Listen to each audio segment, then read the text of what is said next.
you need to understand the logic of the network first. Reality lag is this perception that increasingly the reality that we perceive by being online, by being inside our filter bubbles and feeds, doesn't correspond or lags behind the material reality. But at the same time, like, we live and breathe on the internet, and just about every aspect of our lives is some sort of online ramification. And the people who are surviving or thriving or even getting by are the ones that are learning to game it. And they have this sense of networked realism. You know, to me, this is networked realism also. This is the acknowledgement that this is the reality we're in, and all we can do is create some sort of solidarity form where we're all going to help each other out and make do with what's here. It's just like this frustration with the material world that is not moving as fast as like the internet moves, or as fast as when I like send an email, or like when I engage with the internet. But in this aggregation era, it doesn't matter if someone likes your content or is hate watching it, or is sharing it as an example of something that's gone wrong or whatever. You're still engaging, and it still bumps the numbers, and it's still like participating in that economy of attention. It doesn't matter whether the content is fake or the food is bad or ugly. What works, works. This episode is sponsored by NIM, the world's most private VPN that protects your internet traffic and metadata. Unlike traditional VPNs, NIM uses a decentralized mixnet to scramble your internet data, hiding who you're talking to, when, and how often. You can switch between full mixnet mode for maximum anonymity or a faster VPN mode for everyday use. Pay in crypto or fiat, and even your payment stays anonymous thanks to ZK-powered anonymous credentials. Take back control of your online life at nim.com. Sign up today using the code blockchainsocialist and get an extra month for free.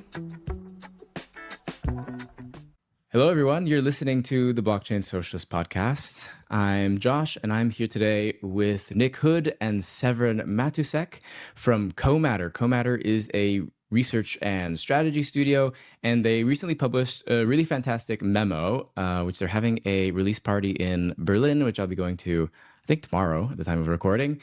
And it's titled Hard Power and Soft Beliefs. New World Order, the return of hard power and soft beliefs. Hard power and soft, yes, exactly. And it's a really fantastic memo. I read it myself, and it helps explain a lot of what I think we're dealing with that has come with the contradictions that have become increasingly more apparent as the internet or digital technologies have increasingly influenced our lives, in which it feels that there is a lot of change, maybe technologically, but in some ways there hasn't been a whole lot of change. And so to kind of maybe contextualize this whole conversation and the memo, I'll read out a little quote because I think I think it helps encapsulate what the memo is about. So it says, the feed keeps refreshing, but the packages don't arrive. Your meme coin just moonshot, but the factory you work at just closed. The news gives bad vibes, but the morning routine is strong. There's a gap between the fiction of our digital lives and the increasing friction of the material world. A shift in the architecture of power that impacts not just geopolitics, macroeconomics, and infrastructure, but reprograms the entire stack our brains are wired to. This is a memo for anyone trying to make sense of the present. It contains ideas, context, and language to participate in shaping the world that emerge in front of our eyes. So yeah, I thought that was a really nice introduction to the memo, but maybe Nick and Severin, if you want to introduce yourselves, what is Comatter and what got you to write the book? Yeah, Nick, do you want to go first? You go first. Okay. Yeah, so I'm Severin. I'm the founder of Comatter. I started Comatter about 8 years ago in 2017 as a research and strategy studio based in Berlin, and basically a vehicle for pursuing my passion and interest in analyzing culture and media and its impact on society, basically. So yeah, we've been working with different kinds of brands and organizations over the last 8 years, mostly from a perspective of networked culture, a understanding that basically mediates everything else that we do, which is that the online media and the digital screens and the feeds that we basically consume kind of like has taken over more and more of creative and cultural production, and that in order to understand how to position yourselves and how to create stuff today and break through, you need to understand the logic of the network first. So that's kind of like our point of view that we mostly tackle. And along the way, when we work with brands and organizations, we publish these memos, newsletters, podcasts to basically share our thoughts along the way. And New World Order is the latest iteration of that, which we launched last week, and which is the result of a 6-month research process that we started with a monthly newsletter on Substack, and that finally ultimately culminated in this 35-page memo that's downloadable for $5 on MetaLabel. Yeah, and I started working with Severin at CoMatter last year, and I guess maybe there was a little bit of my bad influence for some of the New World Order, in that I tend to do research about politics and economics and their influence on society and technology. So this seemed like this interesting moment to really tackle these issues that were streaming across the news, but a lot of people, especially maybe brands and organizations, didn't really have a strong language or even like any sort of scaffolding in order to understand these things. So we thought it was really helpful to kind of work with it along the way as the news kept coming in, to just, work step by step and try to make sense of it all in a more systematic way, and bring these topics like macroeconomics, geopolitics, etc., to a different audience who maybe isn't used to thinking about cultural change on those terms. Yeah. Speaking of the news, I think later in the interview, I really just to plant the seed, I really want to talk about the recent shooting that was yesterday. I think after reading the memo and then after kind of seeing how that story is developing, I think was just really, really fascinating. But before we get there, I really want to talk about this phrase, hard power and soft beliefs. Since it's also, I believe, the subtitle of Alex Karp's book, the CEO of Palantir being this giant surveillance tech company in the United States. Alex Karp, the CEO, has made this incredibly hard right turn, or explicitly kind of nationalist turn within the United States. They already get a ton of government contracts, but I guess they want more. They probably are trying to take away from the government contracts of Google and everyone else.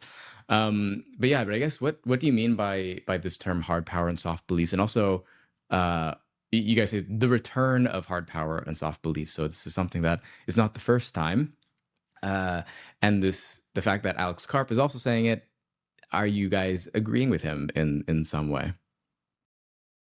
I think I could start with a metaphor that's personal, I think, to me, living in Berlin. I feel like what we experienced in Berlin in the last 2 years, I think since October 7 happened, and Germany took this very pro-Israel stance, and a lot of our friends, and more left-headed persons supported Palestine and were going to the streets. I feel like Berlin, especially the international community in Berlin that has been, settling here for the last 15, 20 years, had in the last 2 years this kind of hard power awakening. That's very similar to the hard power, soft beliefs friction that we describe, where we were able to live in Berlin for 10 years, 15 years without much interacting maybe with the German state or with the hard power of the German state. At least I did.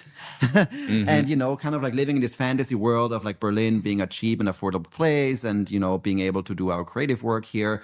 And suddenly, I think everyone saw, by extremely brutal police interventions at demonstrations where people basically just demonstrated peacefully for their opinions, there was this hard power of the German state coming to force, which I think disillusionized a lot of people. We were like, wow, am I living in this place? Really? What's happening?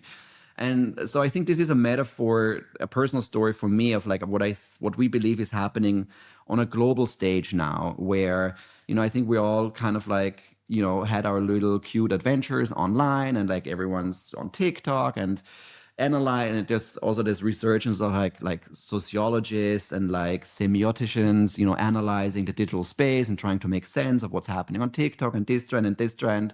And it's kind of like very innocent and like harmless and like non-political. But what we realize, I think, more and more is that this hard power of politics, geopolitical interests, economics is taking over more and more control of this cyberspace that we all exist in, and that's heavily influencing our ways of acting and thinking. So that's, in a nutshell, my definition of the hard powers of beliefs friction that we are describing in the memo. Yeah, and I think as far as our relationship to Alexander Karp's book is a little bit of a troll, to call it that. But at the same time, it's interesting because why is this very powerful, Silicon Valley tycoon positioning himself in that way? It's clear that positioning yourself as this nationalist, as this as someone who really cares about hard power and sees this as a unique selling point, really speaks volumes about the current state of the business world, of the tech industry, of all those things. I mean, right now, the defense vertical, you could even say, is perhaps the most thriving sector in tech at the moment. And that speaks volumes, I think, about where we are geopolitically and where all these technologies are headed and where I think people's mindsets are. And I think that that's something that's changed. I think that it had been brewing for a long time, obviously, especially with the rise of China, even since the Obama era, where I think, powers that be in, NATO, United States, and Europe started to get nervous that they were no longer the unipolar power in the world. And I think this notion of multipolarity became really frightening to these powers to be. And that started, early on, even in the early 2000s, on a technological level with some of the Great Firewall policies, where China was saying, no, actually, you can't launch this platform here because it doesn't conform to our moral or business standards. And there was those big fights with Google a while back, and I think this frustrated this notion of kind of liberal, capitalist first, commerce first perspective that the U.S. and the West took for granted. And I think it became this moment of, oh, wait, actually, like, politics is back. The idea that you have a principle, that you have a political position that you're negotiating on the world stage is back. It's not just about money. And I think that through the years, that started building. There was the Clean Network Initiative too, launched by the United States in 2020 and adopted by the EU and UK, where that's where you stopped being able to use Huawei products, and Huawei was banned from building out 5G infrastructure in Europe, and you couldn't use Google on your Huawei phone, et cetera, et cetera. And you start to see this like building momentum, and I think it all came to a head where maybe it's not Trump per se, but the minute Trump started with his Liberation Day rhetoric, with his hard power discussions about not the bottom line about commerce and trade, but using trade as a geopolitical bargaining chip and talking about annexing Greenland and annexing Canada. And suddenly, I think it just became immediately apparent to everybody that we're in a different world now. And the terms in which people understand the world, their position in it, and even for things like technology and the tech sector, tech businesses are now repositioning themselves in this new world within that broader strategic outlook. Yeah, lots of interesting threads in what you guys said. It's hard for me to know where to pick from that, but yeah, like I think there is one of the things that I think is kind of uncomfortable, maybe for a lot of people. At least like for me, it feels like maybe a hard truth for someone who like has liberal Western values or something like that. That the Great Firewall of China was kind of it was a good geopolitical move on China's part in many ways. It feels to me it was an expression of hard power that was successful, whereas I think previously, I mean, I think there's a lot of exceptions like the Iraq War or something like that, but expressions of hard power were kind of not really taken on so much. And yeah, I guess there's maybe like explicit forms of expression of hard power where, I mean, Obama like never really did it so much. I mean, he kind of kowtowed economically to a lot of financial interests, but Trump being very explicitly, we're going to tariff you, we're going to tariff that, and like throwing numbers all around and then seeing, I think it's like the effect on markets that had, whereas before I think there was this either pressure or assumption of the political class that, like, don't express hard power because that's going to like we didn't experience how that affected markets perhaps, and that's what is what's bringing it to attention now, this like use of hard power maybe.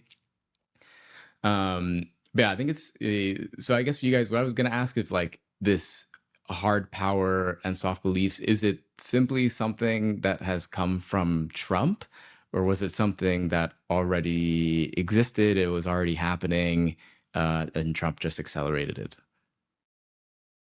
Yeah, I think Nick, you have a lot more context on that, but I would say, of course, it has happened before. I think it's exactly this metaphor of Alex Karp and other like new right activists in a way that are like, this is a wake up call for America. We need to like arm up and we need to like compete on a global stage and not have Silicon Valley, develop useless solutions just for fun, but actually develop defense solutions and, Yeah. stand in for our values. So this has been happening for a long time.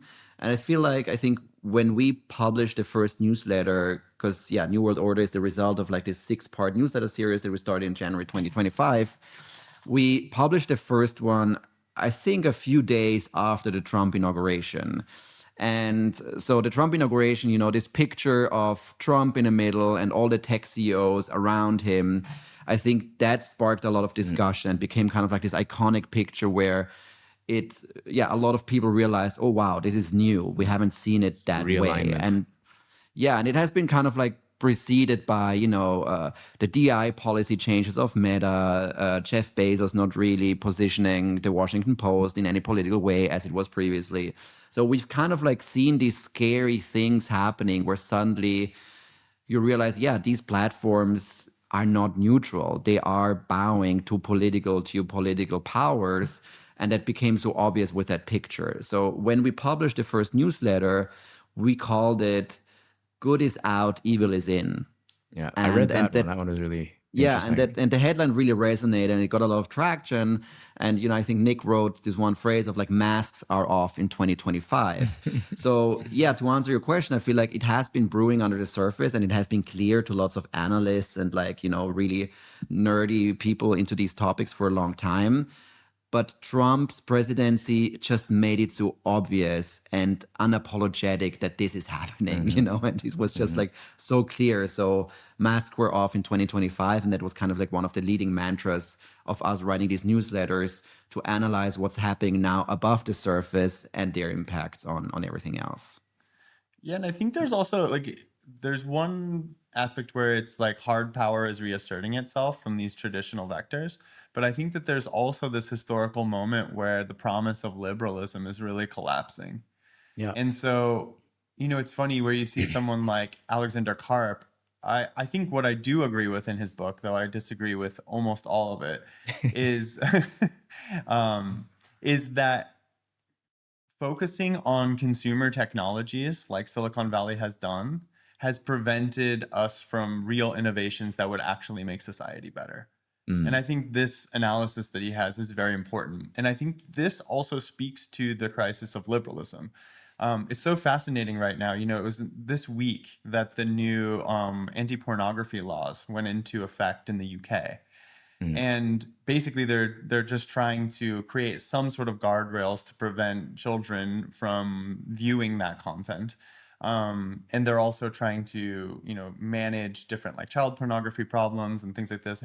Access to violent imagery online, things like this. And they're bumbling. They don't know how to do it. They're trying to regulate, but it's this cat and mouse game. And now they just saw, I think, 1,000-fold increase in VPN use from NordVPN. Yeah, it's outrageous. Meanwhile, you have a country like China, which is making some of these things impossible to access. Yes, there is always still VPNs, but it's harder and harder. And basically, they've created a lot of these guardrails because they didn't have this liberal conception that everything should be open. And so this promise of liberalism is everything being open, we're now kind of like, eating our words, because that also opened a lot of floodgates, especially with the internet, where there's access to a lot of like violent, terrible material, hate speech, things like this. And it's unpleasant, but it's the reality. If you want liberalism, if you want that level of populism and democracy, you kind of need to have that affordance.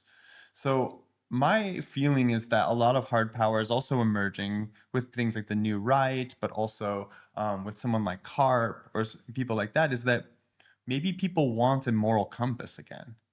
Yeah. And that's something that I think has been lost through the neoliberal period, you know, since the end of the Cold War, where they didn't have kind of any sort of North Star. It was just like, yeah, number go up, efficiency, etc.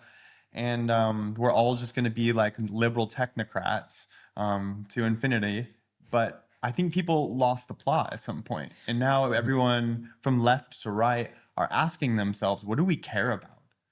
And so a lot of this return of hard power, soft beliefs is that. And a lot of, you know, even Trump coming by, I think a lot of people are just frustrated with, you know, whatever systems are in play, and they see him as a Molotov cocktail to those systems. And I think they're correct. It's not necessarily the Molotov cocktail I would throw, but Right. I understand the sentiment.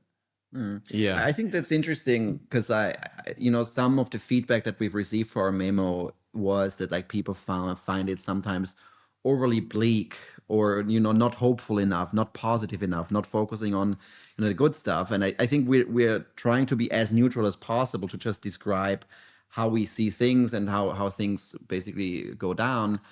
And I would say, you know, with this losing the plot and looking for a new plot, yeah, I think we're definitely in that moment. The problem, you know, we see when it comes to digital infrastructure, that nobody has really found a good solution. Like every other year, there's like this movement of like, let's go off the platforms, and you know, you shouldn't. Meta has changed its terms and conditions. Let's not be there. Let's all go to blue sky, and it just never works. You know, like people are kind of like so dependent on these platforms that there's not just this simple, you know, pre-internet, like let's say anti-consumerism. Oh, I don't like Procter and Gamble, I'm not buying their products. That feels like overly simple nowadays because we simply depend so much on this infrastructure that we can't find a way out. So I think that's part of the problem of having lost the plot, that we don't know how to establish a new plot and how to act again and for it, because the alternative infrastructures that people have trying to build for the last 20 years just doesn't cut it in the same way yet. So, you know, and crypto has been, I think, the light at the end of the tunnel for a few years at least, you know. But also, like, yeah, we've kind of like lost the plot there maybe as well, because we see crypto going more and more right, and these systemic forces taking over, basically eating up everything that's inside the system. And that's also where I think we come to that later, the network realism concept that that we coined at the end of the memo, I think comes from that perspective.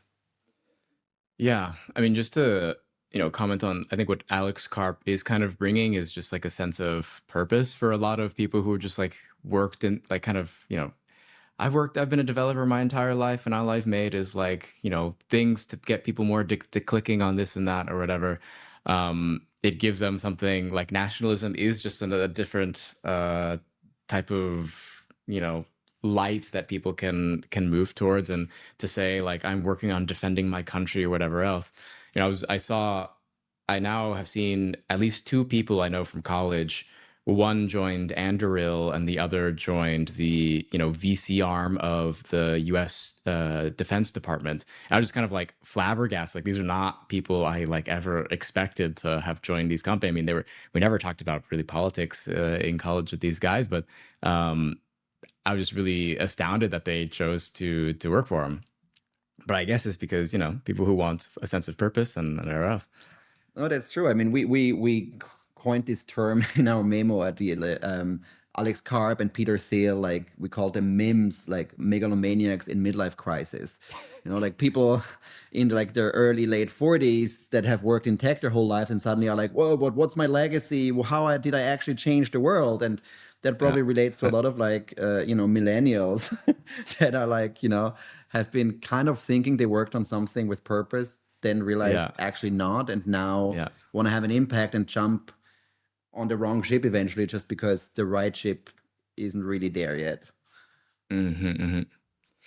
Um, so one of the ways you guys are talking about hard power being expressed is through the control of infrastructure. And you talk about, I mean, that was interesting. You guys are kind of saying that like the questions around the ownership of infrastructure are kind of more interesting and engaging than the ones necessarily that the cultural institutions are producing, which I find really interesting, just because there's like generally this kind of like, I feel, head to head kind of opposition it feels sometimes with people who are involved in culture versus people who are involved in like maybe the building of infrastructure or like kind of STEMmy type of stuff. But what are some of the less acknowledged ways that this has been manifesting? Because I feel like for a lot of people, I think they're still kind of waking up to how this is happening. And how does this relate to capital and attention? Those are like two other kind of things you guys talk about a lot in the memo. Yeah, this is the capital intent and attention aspect is a bit more challenging, but just from the infrastructure level, I was describing the Clean Network Initiative earlier, but there's also other examples, how Llama 4 is not accessible in the EU because of the AI Act. And it's interesting because it's like the EU wants to assert itself and say we have these really specific ideas of what the public good is, and we're going to make legislation and regulation around that.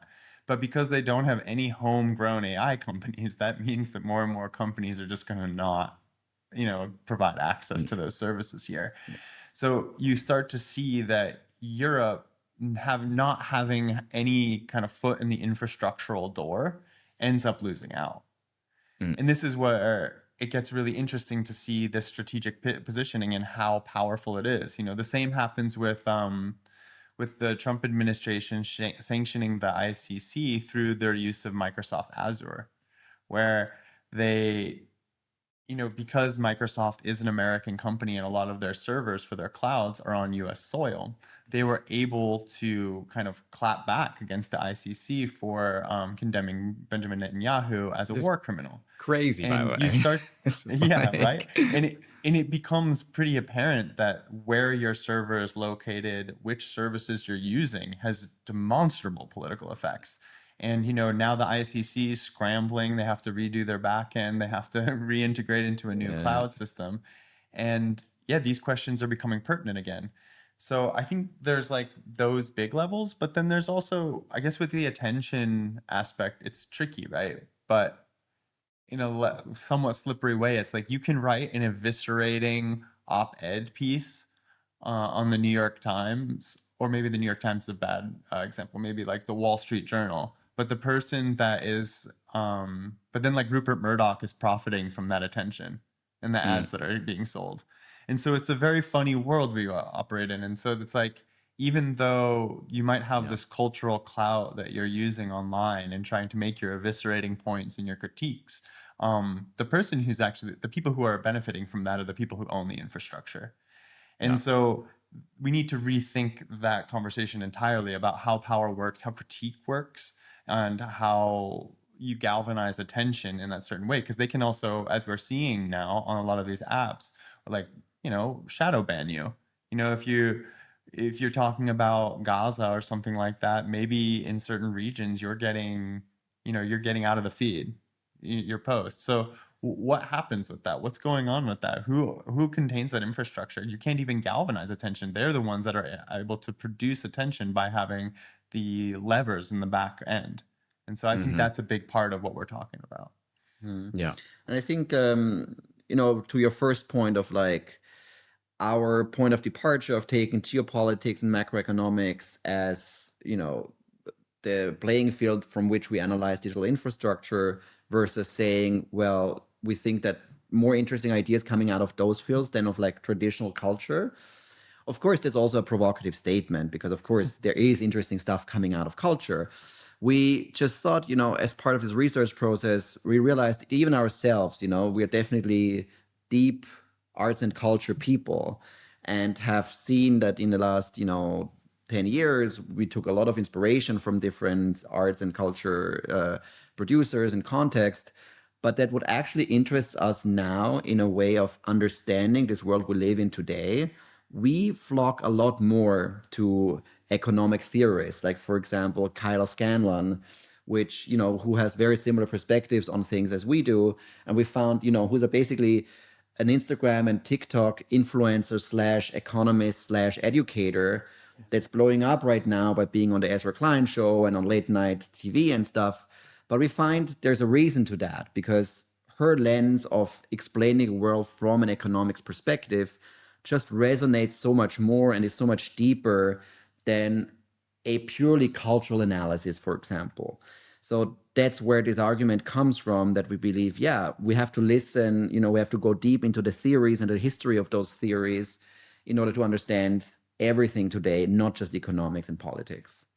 Yeah, and I think what we argue at one point in the memo as well about aggregation and these types of things is that even the way that these media environments are formed, the infrastructure underneath them, and how ideas travel because of the way the network infrastructure, the algorithms, the feeds are, it's changing the way culture is packaged and what wins out.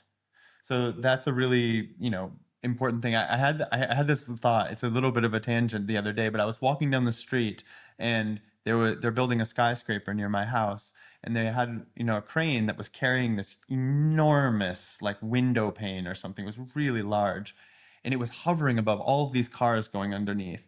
And it's moments like that you have this perverse desire to see it fall. Not because you actually want that, but because it would be really exciting.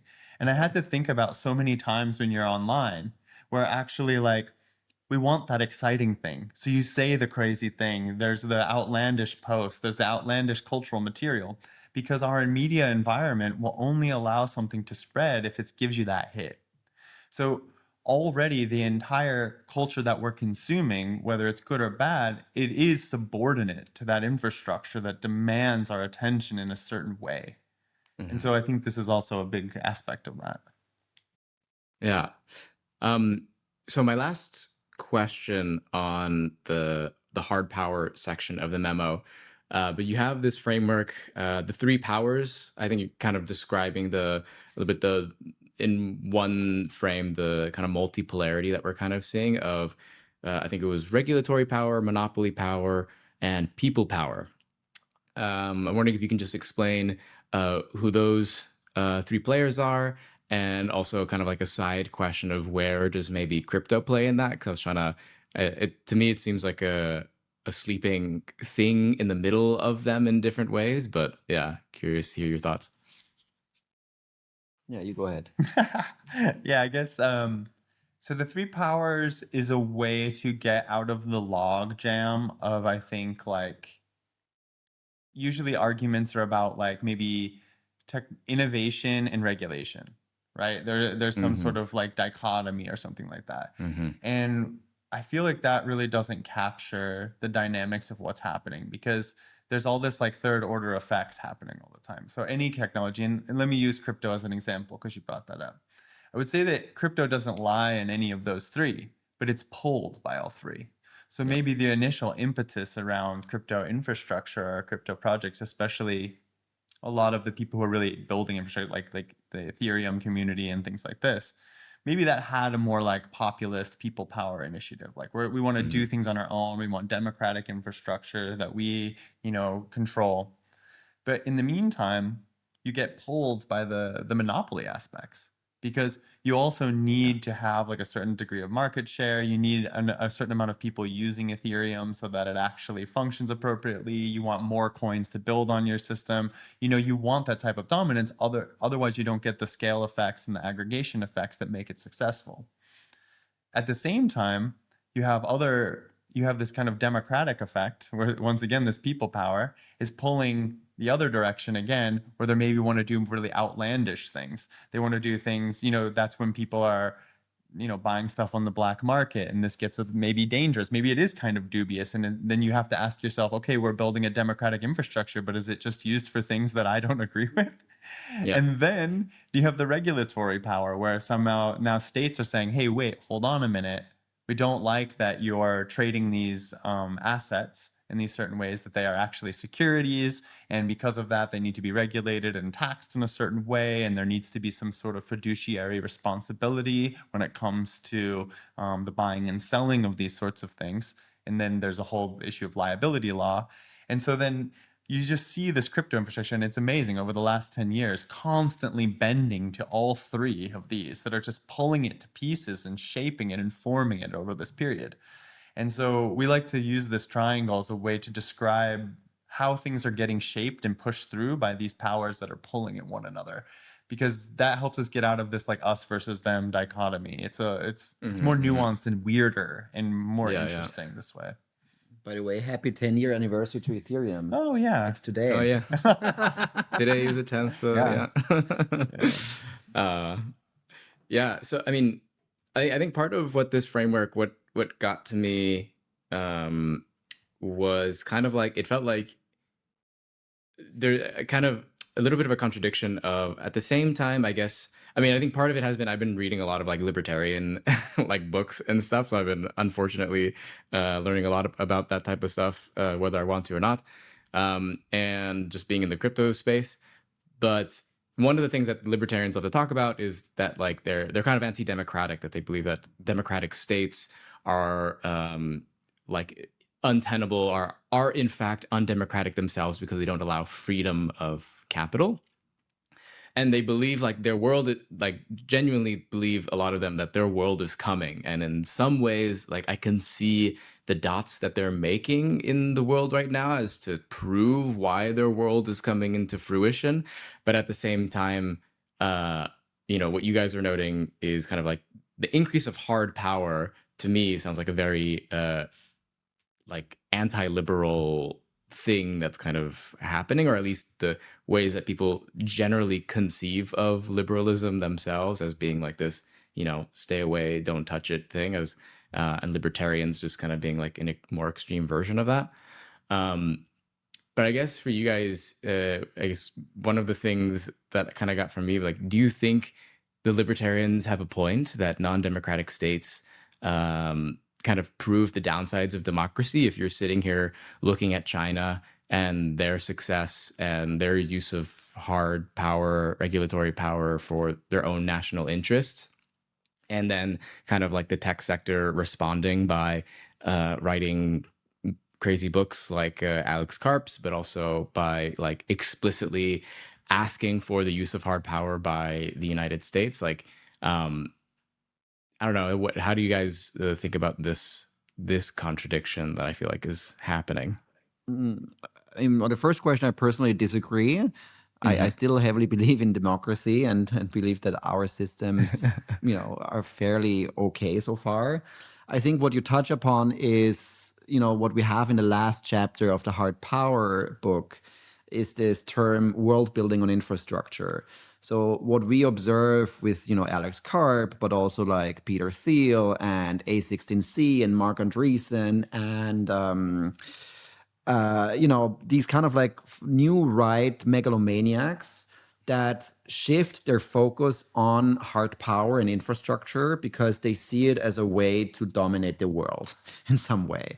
Where I think everyone has realized by now that if you, as we say, if you control the infrastructure, if you control the logics and the dynamics of the way digital infrastructure works in the same way as material infrastructure works, you can influence people's hearts and minds in a profound way that, you know, wasn't possible in the same way before. I mean, we have tons of examples of like how populists and dictators, you know, use the media and propaganda for their interests. So this is kind of like a more extreme version of that by, trying to influence and own the media and infrastructure. So we think, what's happening right now in theory, but will probably swap over into like very practical realities very soon when it comes to network states, for example, that like people who have been trained and educated in a way of building tech products, and it's very specific logic of doing that, of, you know, efficiency and capital and consumerism, etc.,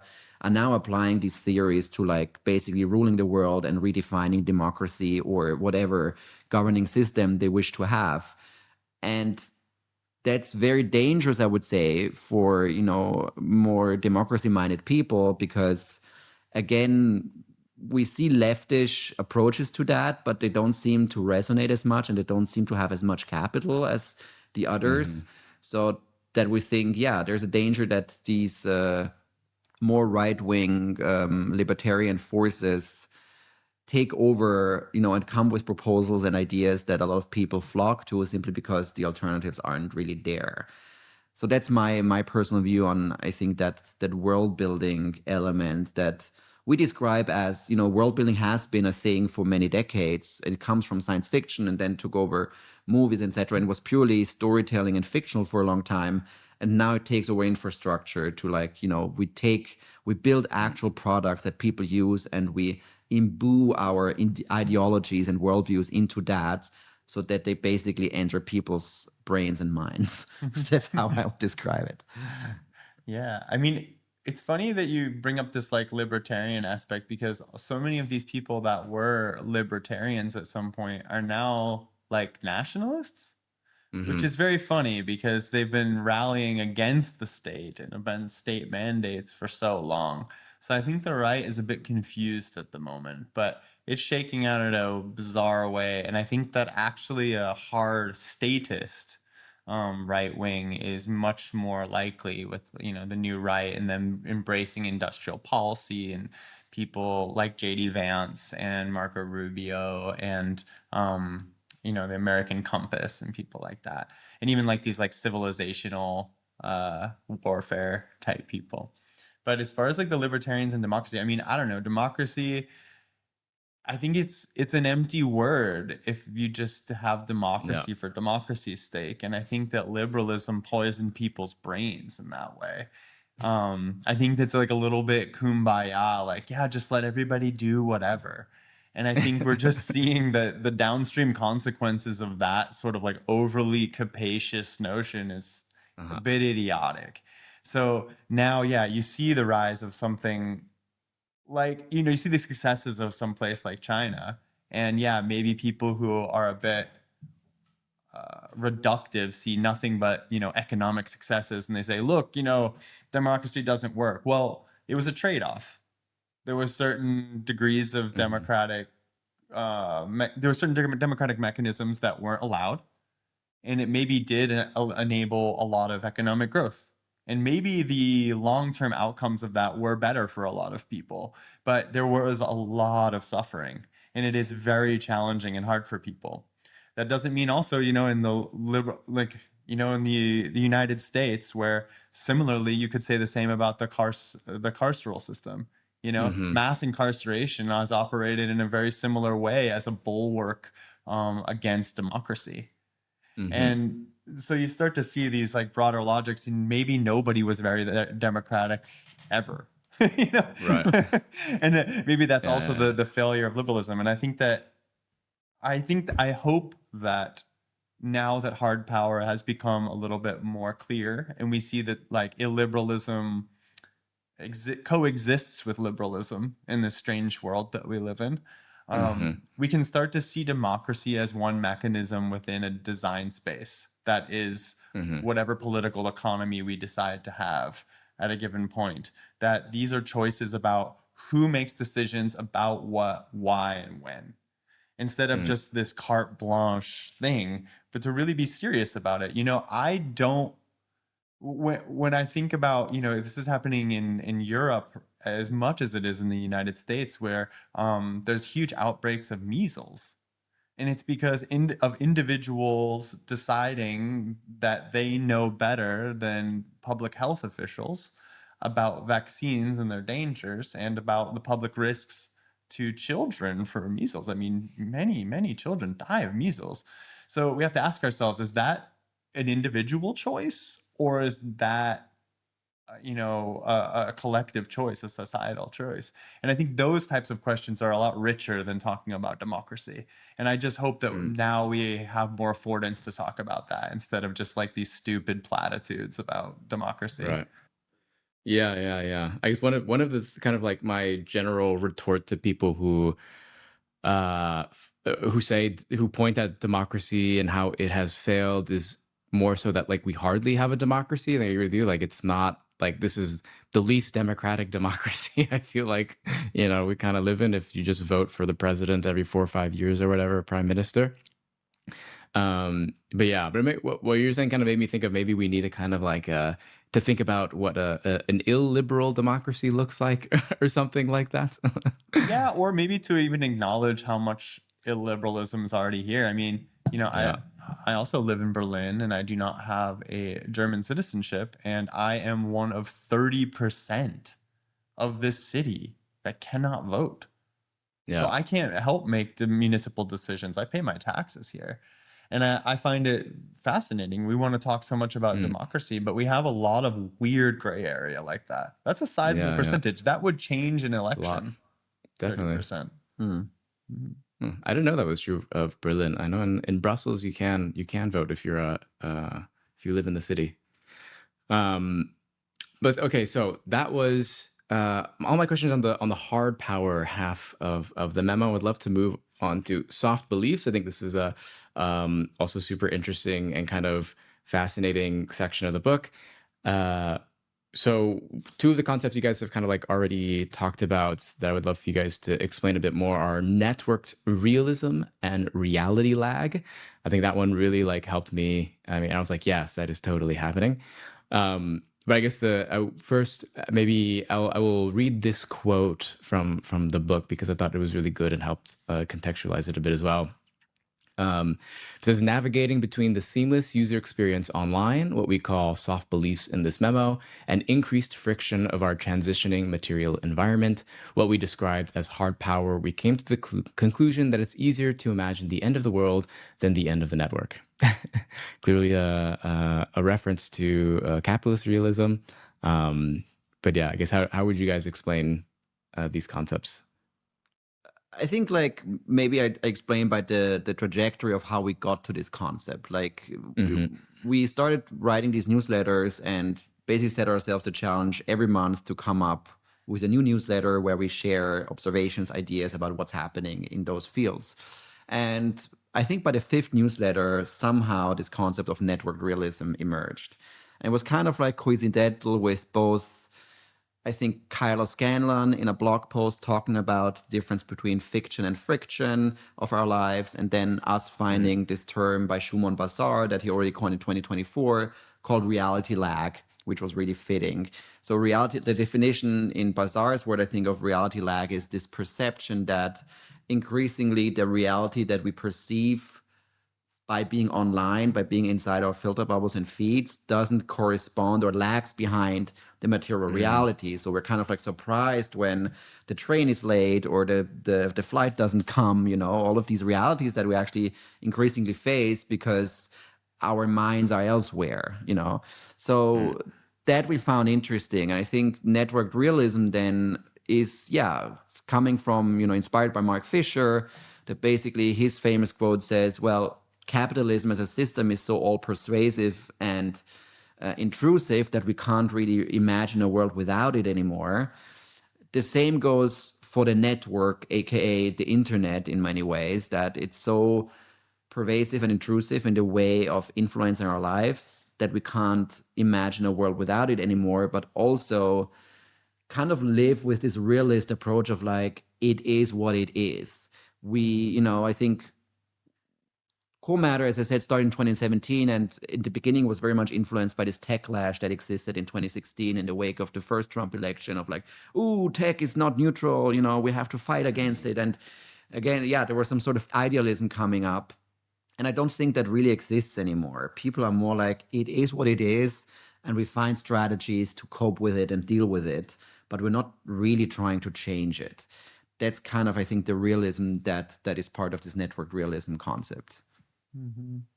Yeah, and maybe that the only way out is through is a little bit that, and maybe the other part of that too, wow, another like platitude, but like, to not hate the player, hate the game. I think that it's like a shift in attitude from a way of understanding these situations, not in the terms of like the purity politics of maybe this era you're talking about, where it was just like, oh my God, tech's not neutral, but like exit. Or do, you have to do only the goody two shoes stuff. But At the Yeah. same time, like we live and breathe on the internet, and just about every aspect of our lives has some sort of online ramification. And the people who are surviving or thriving or even getting by are the ones that are learning to game it. And they Hmm. have this sense of networked realism. You know, I remember meeting like a friend of mine, Morgan Biluart, who just wrote a couple books now about media culture. And one of her first research projects she was telling me about was following these communities on Skillshare, which is, you know, this website where you can upload videos and give workshops and things like this. And she had discovered that there was all these Discord communities where people were talking about their Skillshare accounts and then deciding to watch each other's Skillshare accounts so they could pump their numbers, right? Mm. And to me, this is networked realism also. This is the acknowledgement that this is the reality we are in, and Yeah. all we can do is create some sort of solidarity form where we're all going to help each other out and make do Mm. with what's here. And that doesn't mean it's, you know, that change is not possible. I don't want to be entirely nihilistic, but there is something to be said about the people who are learning how to be these clever operators and learn how to work the system for what it is. And I think that it is from those experiments, from that sense of networked realism, that there is some optimism that something, Mm. if something is to change in a way that we want to see, it will change from that locus. Mm. Mm. And I think to me, it also goes back to the democracy discussion we had of like people, I think majority of people is not really interested in democracy because they have accepted inequality as the status quo. Yeah. So the game is either you win or you lose, but there's no in between.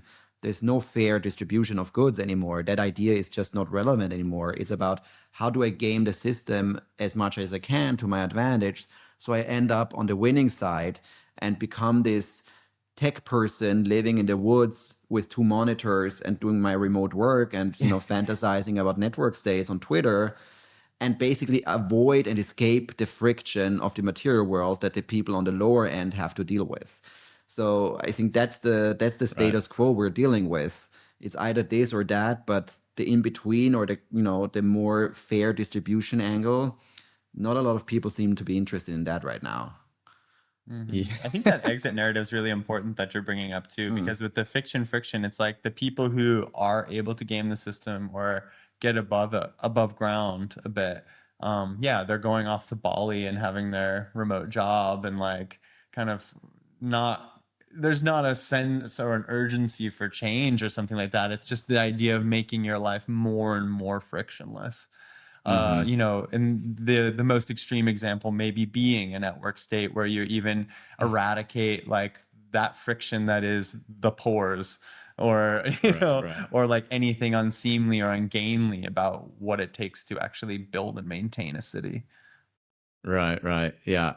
I mean, there's, I think, a lot to say about the whole network states. I mean, part of it, I think, a lot of libertarian, like cyber libertarianism, I feel like came out of maybe the experience of reality lag within them being like devs. Like they experience reality lag, I think, earlier than a lot of other people and more intensely, to where like it's just like this frustration with the material world that is not moving as fast as like the internet moves, or as fast as when I like send an email, or like when I engage with the internet. And so like this discrepancy or difference that I have to experience the world both in this hyper frictionless information economy and in a material economy where things just take time. I think like can I think this is the clash for a lot of people. They can become significantly more frustrated, some people, by experiencing both, and just more and more people with the internet proliferating, therefore are experiencing that, and that frustration, I guess. And there's no democracy on the internet, you know. So, and that's working way better than the material world. So why do we need democracy?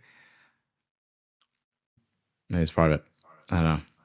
Yeah, I think there's also just like the revenge of the real on that a little bit too, where, you know, no one wants to talk about the emissions that are created by, you know, whatever technology, or, you know, the emissions created by streaming Greta Thunberg videos on YouTube, you know, or like all of the, you know, workers and people in mines and transportation workers and janitors and stuff that it takes to maintain your, SaaS business, B2B business, like there's just like I think it's like the people who have been able to extricate themselves from these situations don't see that every move they're making for frictionlessness creates friction in the real world, and they're making it an externality.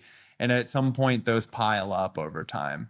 And I think that's what we're seeing right now. It's like all that wealth extraction into like over capitalizing the tech industry in a number of industries and hollowing out the industrial base of Europe and the United States. Well, eventually that means that people are going to be very frustrated. They're going to be without work. They're not going to have access to capital or even just a basic mode of life. And all these small towns and rural areas are going to decay, and people are going to be lonely, and they're going to lose a sense of purpose. And it's like, people don't see that this is a yin and yang. This is the other side of the coin of being other people getting that frictionless experience. And I think that this is really frightening to people because they don't want to think about how they're two sides of the same coin. So continuing on soft beliefs, another couple of concepts you guys have already mentioned, at least one of them, is aggregation versus mass appeal, as kind of like two different ways that information has kind of or things have kind of gone, I guess, viral in people's consciousness. Mass appeal, as far as I understood reading the book, as being what kind of used to be how marketing firms or whoever tried to advertise products, and aggregation becoming more dominant now, which is a slightly more complex mechanism, I think. But would you guys like to explain the differences in those concepts and how ideas proliferate with them? Yeah, so our thinking, we have this graph in the book, aggregation theory, that's basically built on this long tail theory by Chris Anderson, ex-Wired editor, wrote this book in 2006 about the long tail in the, theory of the internet, which was a very viable theory for a long time and still holds up in some way, where he basically argued with the internet and with, the accessibility that the internet opens up, there's an equal opportunity for people to go, or like for businesses, for brands, for products to go into an extreme niche and proliferate there and basically carve out that niche from a million niches and run a successful business there, and don't have to go into the mainstream wholesale and compete with everyone else.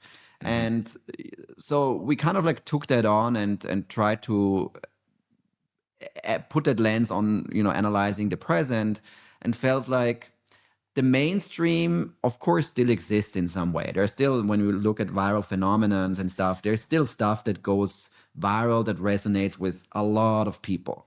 But it's kind of like the end of the anonymous mass audience that the broadcasting era and the broadcasting logic of mainstream media operated on. So for a while, I think the internet era and the broadcasting area kind of like coexisted and both worked in some way.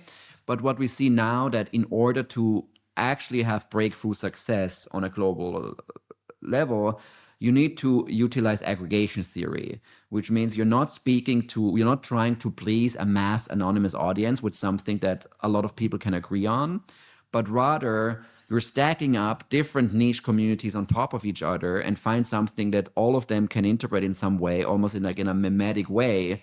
Looking at, for example, Brad Summer last year, it's been heavily analyzed and theorized, what Charlie XCX team and herself achieved with Brad. But ultimately, it used the same logic of creating something that's so open and up to interpretation by anyone, just like a word on a green background, and amplifying that and knowing how to fuel it, that it aggregated and became the thing of last summer. And we see the same thing, with, I think, the reason why a lot of people were excited about the Zoran Mandami campaign a month ago, and the success of it, was that finally, like a Democratic candidate mastered the art of doing this, of kind of being everywhere, going on every podcast, being in every TikTok format, being charming, having well-produced narratives, creating something that really works online. as a way to aggregate and stack up these audiences that like these mini shows have aggregated over the last few years, like the subway takes or all these. So that's kind of like what aggregation theory builds on. Like it doesn't, the old logic of like, let's say, the Democratic Party of like, oh, we choose very well which podcast we go on, that reaches the right audience and this or that. That doesn't really work anymore. You just got to be everywhere. Clearly, And ultimately, flooding the zone is a term coined by Steve Bannon, I think, because again, the right has understood this a little bit earlier. And now we see it being applied to more in different contexts. Yeah, because I think maybe in broadcast media era, there's this idea that you want people to like what you do. But in this aggregation era, it doesn't matter if someone likes your content or is hate watching it or is sharing it as an example of something that's gone wrong or whatever. You're still engaging, and that still bumps the numbers, and it's still like participating in that economy of attention. So the whole game gets flipped as a result of that. Yeah. It reminds me of like I mean, you see this a lot on these kind of short video content feeds. I feel like at one point I was hate watching, people making like really shitty food.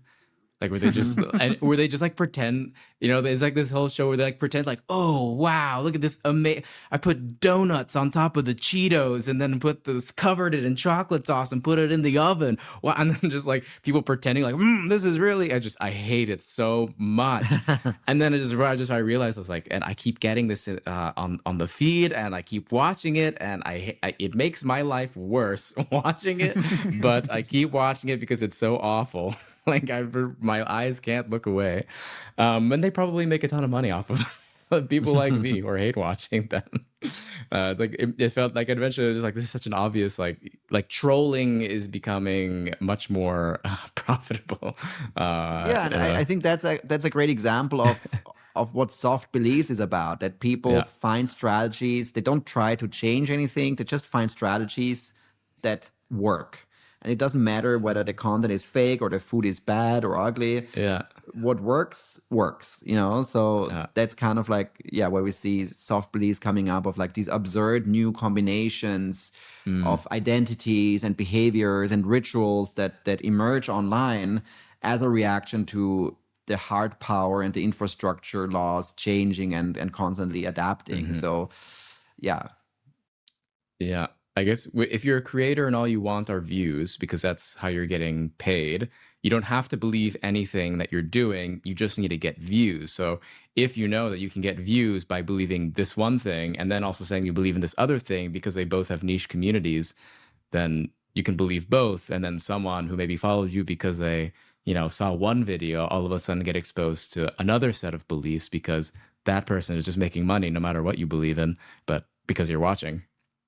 Yeah, and I think that takes us back to the lack of the moral compass and the losing the plot, and also this term that Nick brought in of strategic ambiguity, which is a term originally coined by NATO, but which we think applies a lot to the behavior of people online, that everything is so fluid and you constantly have to adapt your personality and your identity to whatever performs next. They don't really set, when it comes to subcultures, we give this example of like, there used to be subcultures like punk that had a very strong code of ethics and you were being called out when you didn't, apply it or were acting against it. And that doesn't really work anymore. Like people are just constantly reacting and adapting. And you came up with this beautiful quote, like, yesterday's moral stance is tomorrow's liability. That's very much a reality. Everyone is so afraid of getting canceled, of like, being for something, that you rather place yourself strategically ambiguous and place your cards on multiple tractions and identities and ways of thinking. And that, very much a dynamic that also comes from financial markets and ultimately crypto markets. Like you invest in 10 meme coins, and you shill all of them until one takes off, then you dump the rest and you go on one until that dumps and, you go hop on to the next. It's not really about believing in any of it. It's rather just like, where do you place your bets? How long do you stay in? And when do you hop off to the next thing? Absolutely. And I mean, he's of course the man of the hour, which is unfortunate, but there's a reason why Trump has our mind share internationally. Even we don't even live in the United States, but it's his ability to say whatever he wants in whatever context to get more views and to get more attention, even if that's controversy, or to speak to people about the things they care about and never deliver. I mean, it's just the hyperextension of what politicians have been doing for decades, where they promise big and they don't deliver. But nobody expects him to deliver, but he speaks to it. And I think that's all people care about. And what's interesting is he can say one thing in a certain media environment and another thing in another media environment. It doesn't even matter. You know, remember speaking with my parents who do live in the United States about Trump, and I would verbatim quote one of his speeches because they would say that my interpretation of what he said he wants to do in his platform was incorrect. It's like, well, he verbatim said X, Y, Z. And they were like, where? I don't know about that. And it's the interesting thing. We have entirely different media environments. So it didn't matter that he said that on my, and that it was captured in my media environment because, you know, these other people whose attention he was trying to capture are hearing an entirely different message. And so that's part of this aggregation reality, these moving between these fragmented modes and staying strategically ambiguous.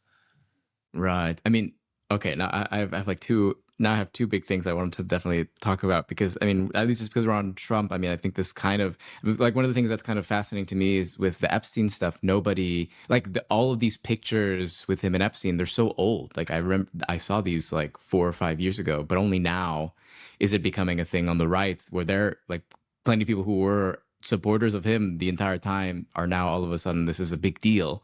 I mean, part of it, but I think part of it is like the priming. It's like mental priming for a lot of people. Like, I think that's what he's really good at, like getting people prepared on the right to get outraged about something in the future, like this speculative outrage, I guess.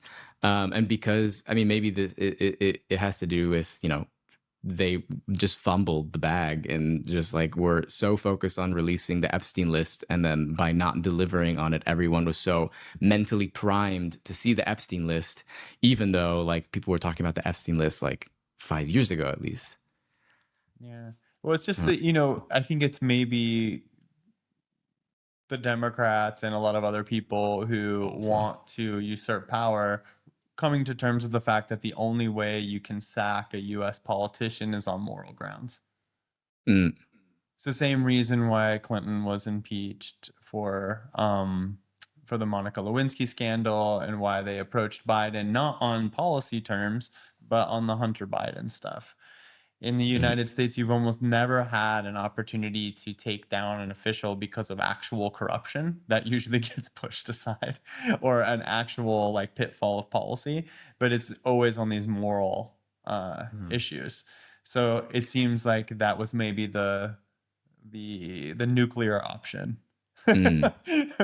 for Democrats and other people trying to rattle the cage.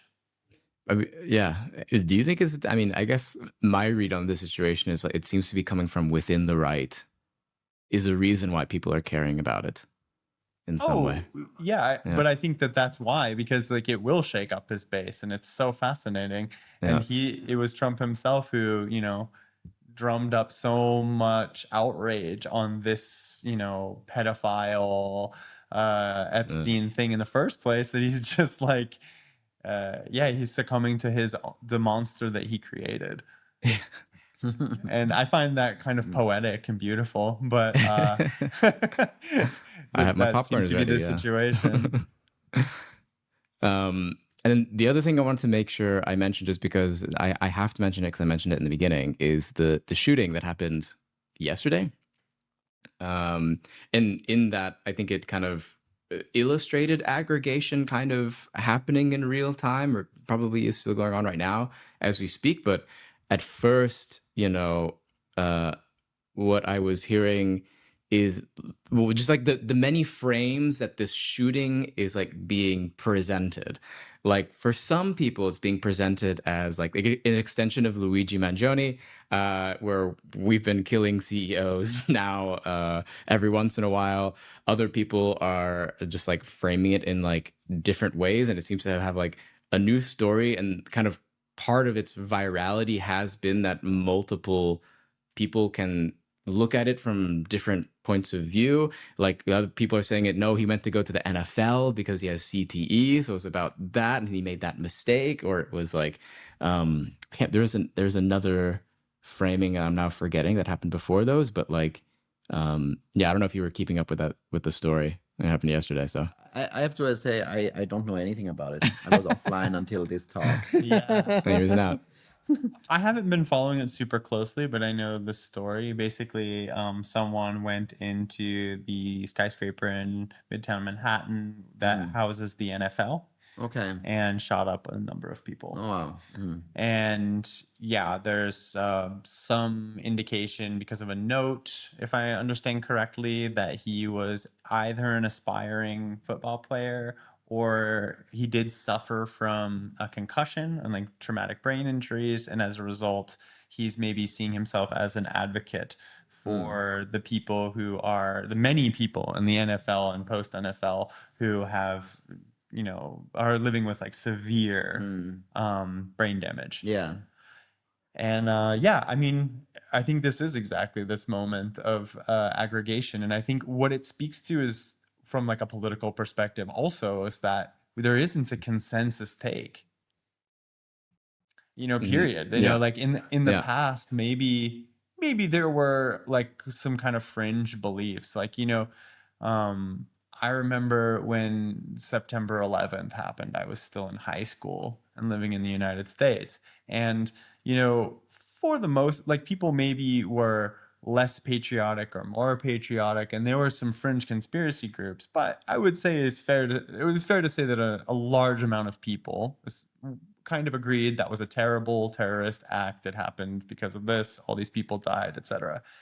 And I just think of like an event like that happening today, and it would just turn into this crazy mess. And you see this on you know, smaller scales. I mean, even with what's happening in Gaza right now, I mean, the media narratives are insane. Yeah. Because everyone, like, so many people have these very different perspectives on it, and they're just fighting for narrative dominance. But it just proves that you can't have, like, it can be an event happening, and even with like objective facts, it gets construed in an entirely different way. It's not even about objectivity or non-objectivity. It's about what a narrative object, how it operates in a larger context of other things happening in the world and what it means for people. And I think that's just, we're in these entirely fragmented worlds with different sets of purposes, different politics. And that's that hard politics really coming down on the soft beliefs. You know, those narrative constructions are the product of having entirely different worldviews, even if we don't want to admit that point yet. I think that's a great example, like this fight for public opinion that we see with examples like, you know, the Middle East conflict. I think we talk also a lot about the fact that the fragmented world we see is part of digital infrastructure, but also part of the legacy institutions that used to make sense of the world and that used to provide consensus in large parts of society by basically owning the signal or having the signal through media and so on. They have lost their signal mostly. They don't know how to cut through on the internet nowadays. And so those who own the signal, which is like these million micro communities and belief systems, they emerge in the example, I think, of the shooting that you described. Like suddenly something happens and the swarm takes off, right? And the swarm, which we describe also as this egregore concept of a swarm of millions of different perspectives and micro perspectives on something that is frantically going from one direction and one lead to another. And then where, all these different entities are fighting for who owns and influences people and has public opinion. And then eventually it dies out again and the thing settles until the next thing happens. So that, we chose egregores and the swarm intelligence metaphor as a way to describe the fragmented space we operate in right now, where no single institution or medium really provides consensus amongst large parts of society, but it's all of these like millions of micro communities fighting for dominance over who influences people's minds. Yeah, I feel like everyone is like kind of. I feel like we're kind of like watching, mini egregores pop up from these different communities who feel strongly about this particular frame of an event or something like that, and then sometimes they fuse together. I feel like that fusing together in some way is also kind of brings up some more staying power, I guess, for a particular story or a particular view. And MAGA and even like this I think Nick, you know their name, like the diagonal thinking in Germany, this group Querdenker, like I think they were like, I think you see this as well in this how they were like just many disparate beliefs somehow fused together into one thing to create this like larger entity that then Coalition has of the legs. stupid. Yeah. Yeah, and I mean, I think we use this example of the new right in some way, where a lot has been written about Curtis Yarvin in the last few months, but basically these ideologies that really existed on the fringes of society, far away from any type of consensus, where really like the weirdos and the nerds met in like weird discords and stuff to discuss these ideas. Suddenly this takes traction and is transported into mainstream from the fringes through JD Vance or the White House right now. And that's response to like this how ideas travel. They don't emerge from the middle and attract attention by large amounts of people. Like they emerge from the very outskirts of things until something happens that transports it into the mainstream and then makes it become big. So yeah. Mm-hmm. Yeah, I mean, I think this. I like how you said at one point, I think it was like you lost the plot, but there is none anyways. Like I think that like this is a strategic ambiguity is like a strategy in order to deal with the fact that there is no plot, or that the plot is kind of either random or just kind of like very difficult as a single person to be able to predict which egregores are going to come up all the way. You kind of have to placate many of them and then see how they move and then respond accordingly. And so like, what you were saying earlier, I also think that was really good. It could become a liability afterwards if you take too strong of a stance. So you always have to be speculating as to like, maybe I am into it, maybe I'm not. But if it works out, then I was always into it. If it doesn't work out, I was always skeptical. I told you it wasn't going to work, and that's how you like keep your particular positioning in the on the news feed and in the, I guess, socio-technical hierarchy of the feed. And I think so this has somehow been exacerbated, I think, with not just crypto communities via meme coins and NFTs, where people are constantly financial speculation, but you also have you guys kind of led to this like ideological speculation as well for a lot of people. And to me, it seems to me that prediction markets are kind of like a next level of it. I mean, now you can kind of do both at the same time, and I think it's really fascinating that what is it, futarchy, I think it is, where it's like you could like bet on beliefs but vote on beliefs, whatever it was. You can like vote on the things that you would like to happen, but then bet on the things that you think will happen. Mm-hmm. These type of ideas already came from libertarian thinking and like is very popular in rationalist circles, for example. I've read what I think I would love if you guys have any thoughts on this, but like, in rationalist circles, it's really popular. I think as a synthesis of this ambiguity is to place bets on what you think is going to happen. And that for a rationalist, it's sort of like, well, if you really believe in a thing, then you should make money off of it. Like it's kind of like this assumption implied in all of this. But yeah, I don't know. What I kind of just like puked a bunch of stuff, but I don't know if you guys have thoughts Yeah, no, I on think prediction it's markets. definitely something we're very interested in, and which we also hint at the memo, and which we're currently researching in another memo. Actually, is like, Mm, yeah, what's happening with meme coins in crypto and with Polymarket and with like these new kind of things, that speculation, the act of speculation, becomes almost like the predominant social behavior of people, where I think my theory is like, I personally have never been an overly rational person or like a financial person. I've never been really interested in trading and stuff like that.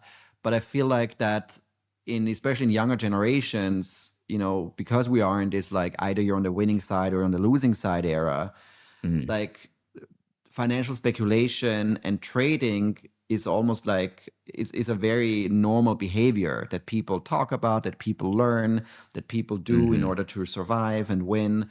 So yeah, what we're currently interested in, or I'm personally interested in, is like, how do these logics that stem from financial markets and prediction markets take over other parts of culture, where we see that, of course, similar thing that we described with like egregores and TikTok trends or whatever, that yeah, albums are being dropped on Spotify not because of an artist believes in it, but it's because they think it cracks the algorithm in some way.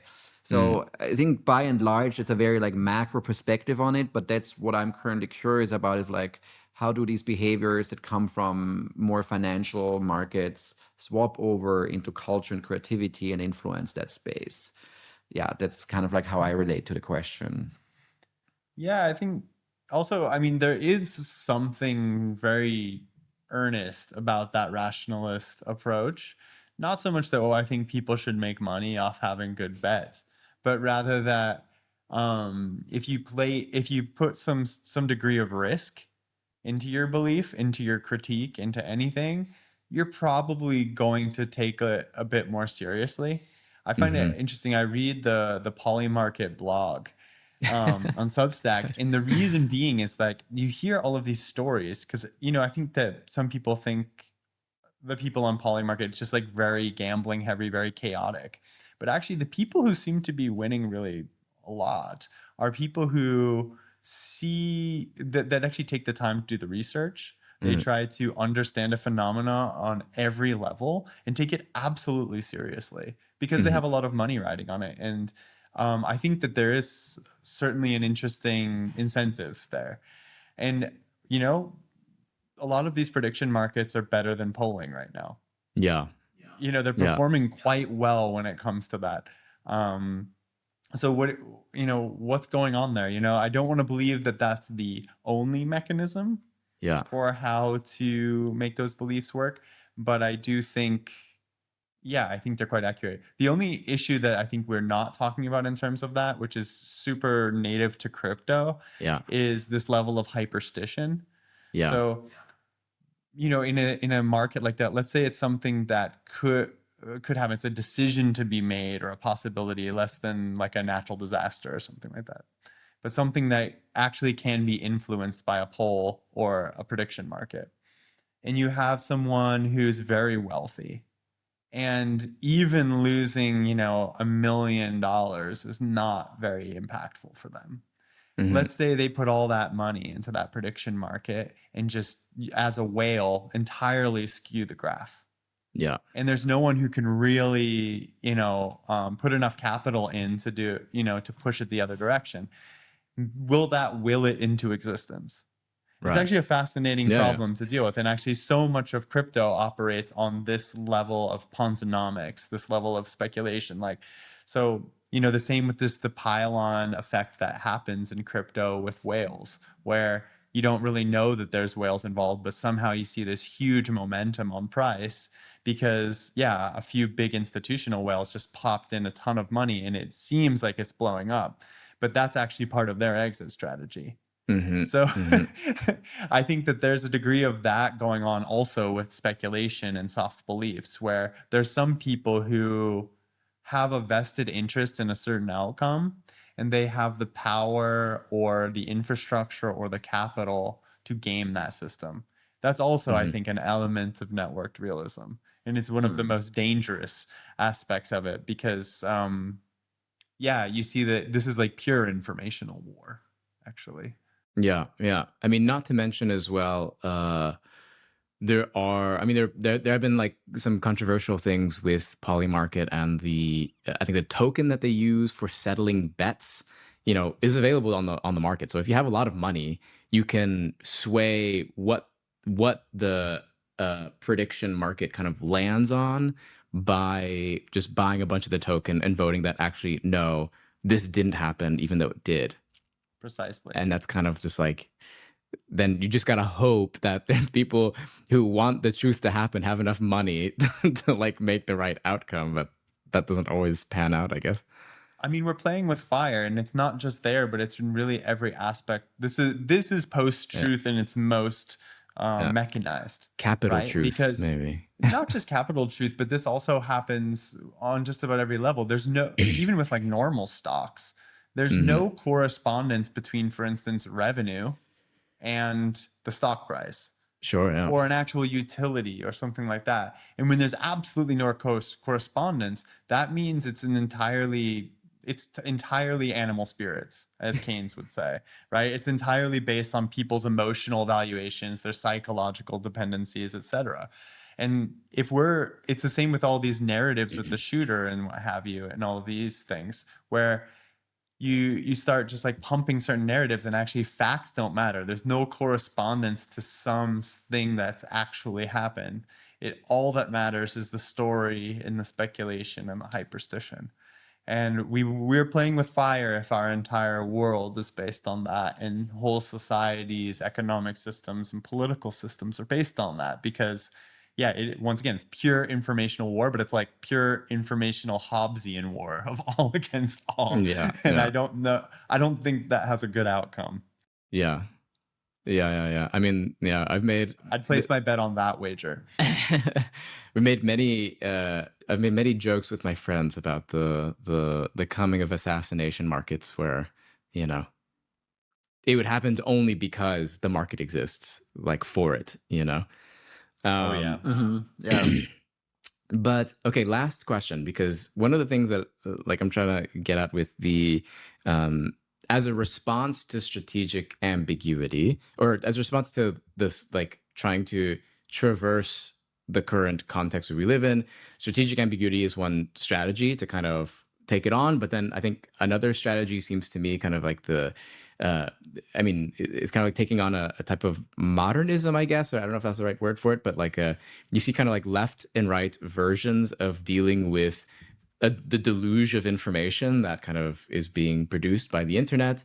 On one side, I think on the right, you see it with like trad wives, or like trad living, and this type of thing. And then on the left, you have like, I think it's a bit of a caricature, but you can like say that like, woke culture or like cancel culture was also a part of this, like trying to find an absolute truth within the deluge of information.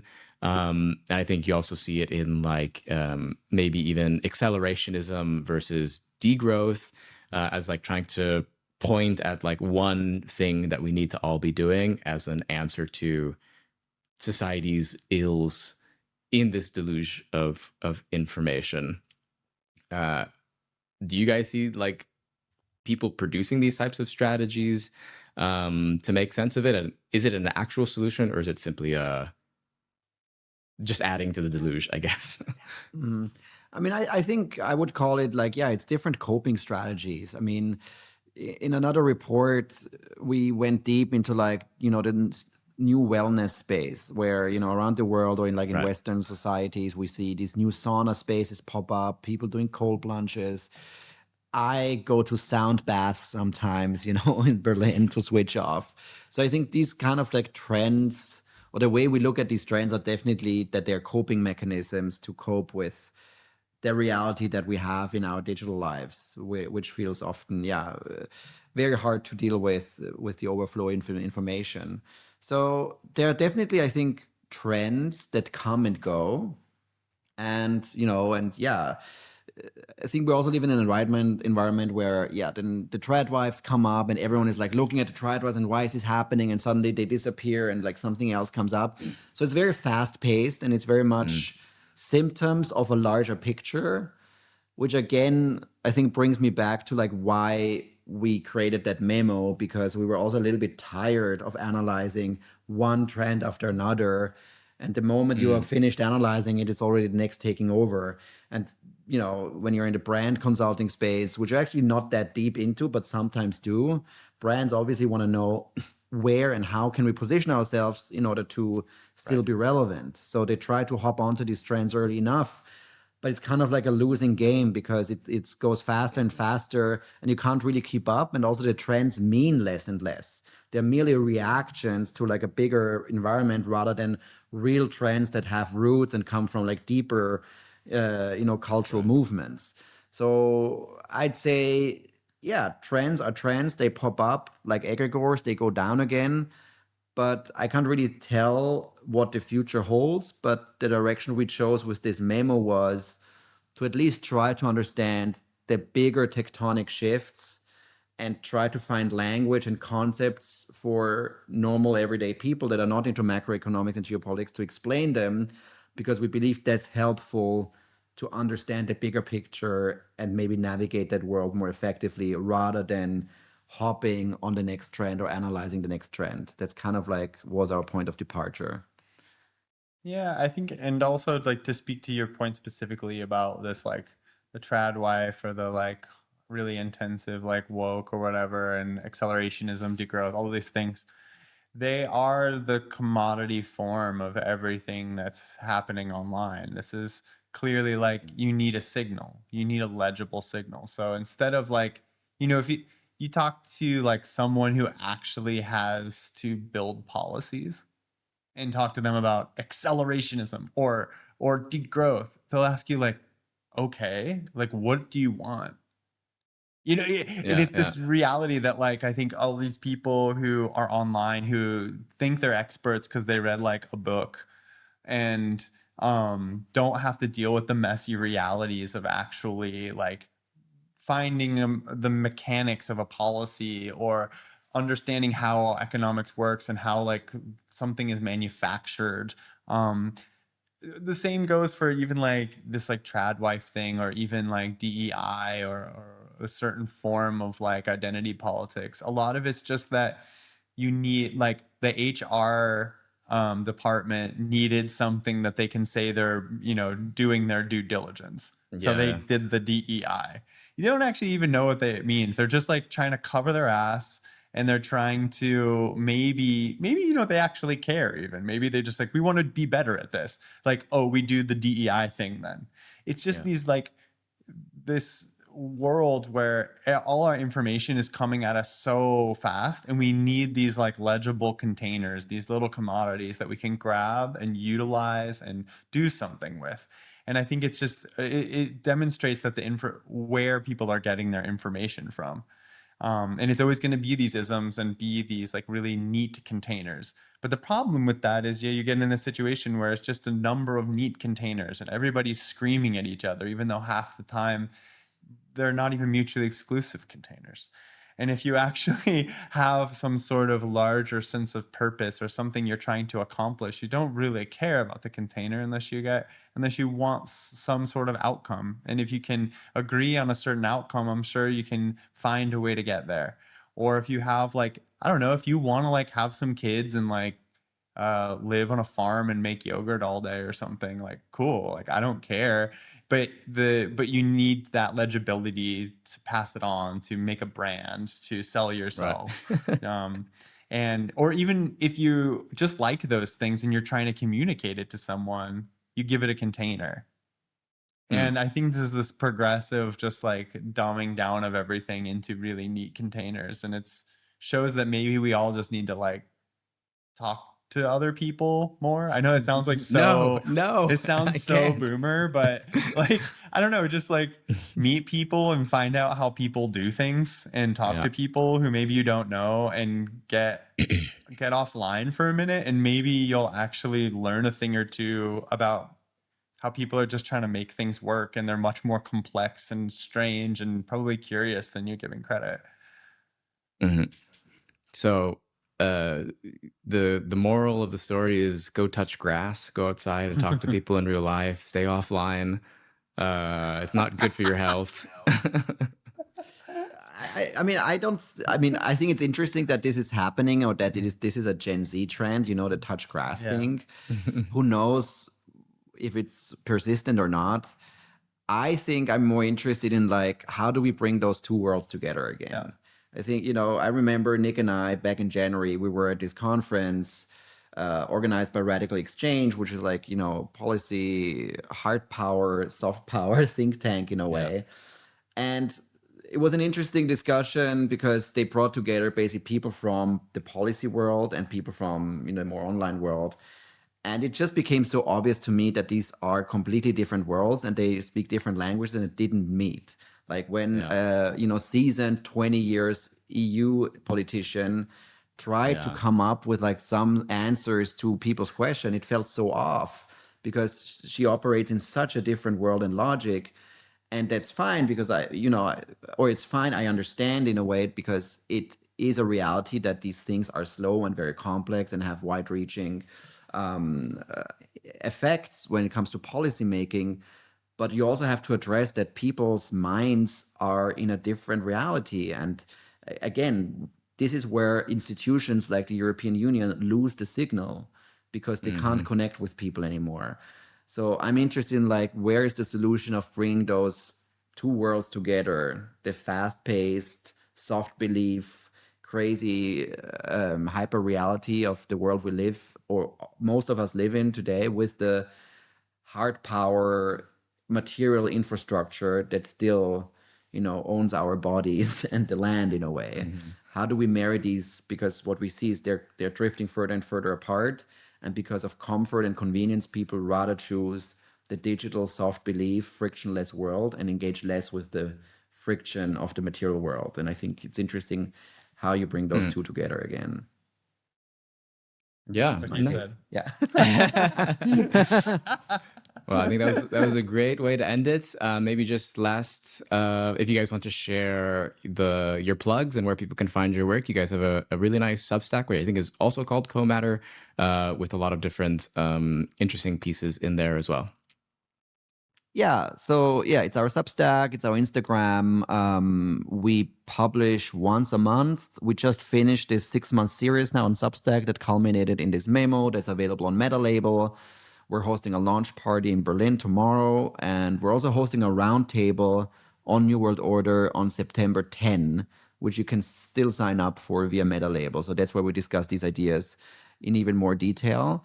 And yeah, we're dropping a new memo probably by mid-end September.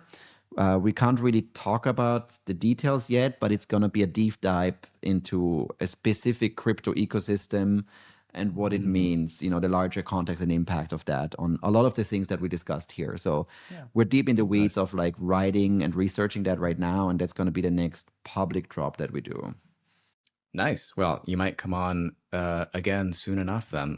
That'd be lovely. Yeah. We can dive deep into like the crypto story then. Yeah. Well, cool. Thanks so much for coming on. And Thank you. I'll catch you guys next time. I'll see you at the release party. Absolutely. See you tomorrow. Bye. Bye.